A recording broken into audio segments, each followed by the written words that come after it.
Realmente, no Renascimento, surgiram verdadeiros gênios que contribuíram com todos os movimentos artísticos e culturais existentes, né? Então, a palavra perspectiva, ela tem como significado uma técnica de representação tridimensional que possibilita a ilusão de espessura e profundidade das figuras. Isso é um termo usado a partir do momento em que foi criado os processos gráficos da perspectiva. Ele ajudou bastante na representação das figuras e do ambiente. Bom, algumas figuras contribuíram para a representação da perspectiva. Primeiro, o Brunelleschi. Admite-se ser o Brunelleschi o criador da perspectiva, mas eu acho ele mais o organizador da perspectiva. Foi ele, através dele, que ele denominou alguns elementos da projeção cônica, como, por exemplo, a linha do horizonte, ponto de fuga. Ele fez vários estudos de prédios antigos com relação à profundidade. E foi ele também que criou um termo da projeção do plano vertical, que ele admitia que o plano vertical era um plano visível.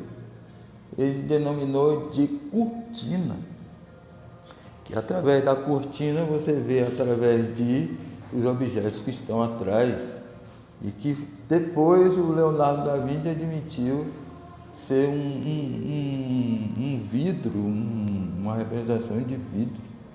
Através do vidro você podia representar a superfície, tudo que estava atrás, após esse vidro, né? Outro que também contribuiu foi o Alberti. Alberti desenvolveu um processo gráfico interessante, que é o processo das diagonais. O que é que consiste essas diagonais? As diagonais é um processo gráfico em que a profundidade você podia representar através de diagonais. Um processo que eu vou mostrar. Eu prefiro mostrar geometricamente como ele funciona, e nós vamos usar no nosso curso de perspectiva. Eu não posso deixar de falar de Leonardo da Vinci, e a contribuição de Leonardo da Vinci é fantástica com relação à humanidade, né?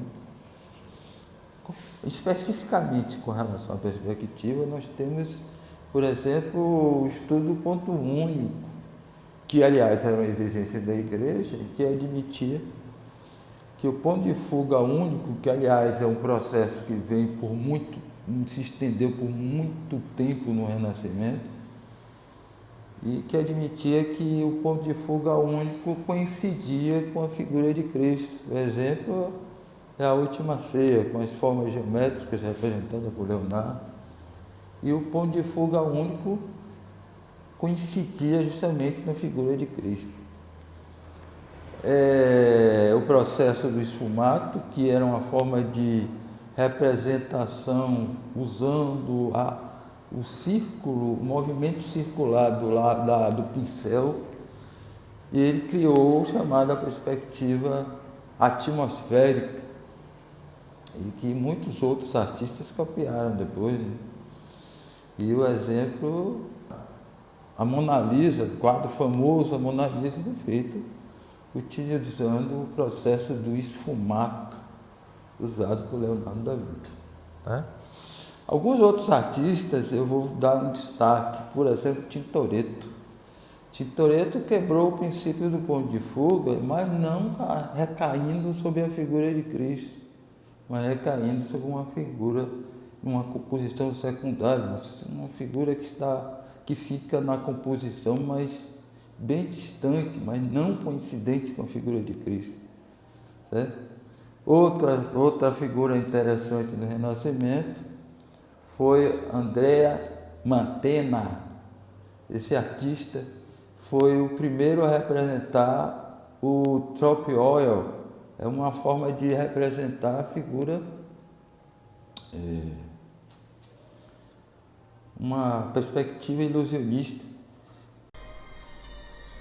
Bem, no período renascentista, eu gostaria de falar também de uma grande personalidade renascentista foi Michelangelo, especificamente com relação a uma obra dele, a Capela Sixtina. Ela tem duas características interessantes com relação à perspectiva. Primeiro, a superfície não é uma superfície lisa, é uma superfície meio curva. Aí dificulta a sua representação. Ela tem uma característica interessante, que é justamente uma composição que não é uma composição única. São várias composições representadas em um teto. No Barroco, em função da hegemonia da Igreja, da perda da hegemonia da Igreja, houve uma tentativa de retorno, que foi ainda sobre as representações monumentais, as perspectivas ilusionistas, que eu havia mencionado desde o Renascimento, uma figura de Andrea Mantegna, certo? Com as construções, com as obras feitas em tetos de igrejas, outros artistas, por encomenda da igreja, representaram as obras monumentais, os ilusionistas. É o caso de Andrea Pozzo, cuja perspectiva dá a impressão que está saindo do ambiente, né, do teto, dando a ideia de uma composição monumental. Também uma outra característica interessante que eu gostaria de falar com relação ao Barroco é que surgiram, né, representações com dois pontos de fuga. Eu falei para vocês que no Renascimento, uma grande parte do Renascimento, eu digo em quase toda a sua totalidade, né, existiam as representações com um ponto de fuga. E no Barroco é que veio a representação com dois pontos de fuga, as representações de ruas, de trechos de rua, né? Até mesmo de ambientes internos com dois pontos de fuga. Então, essa forma de representação com dois pontos de fuga, eu também vou apresentar no nosso curso.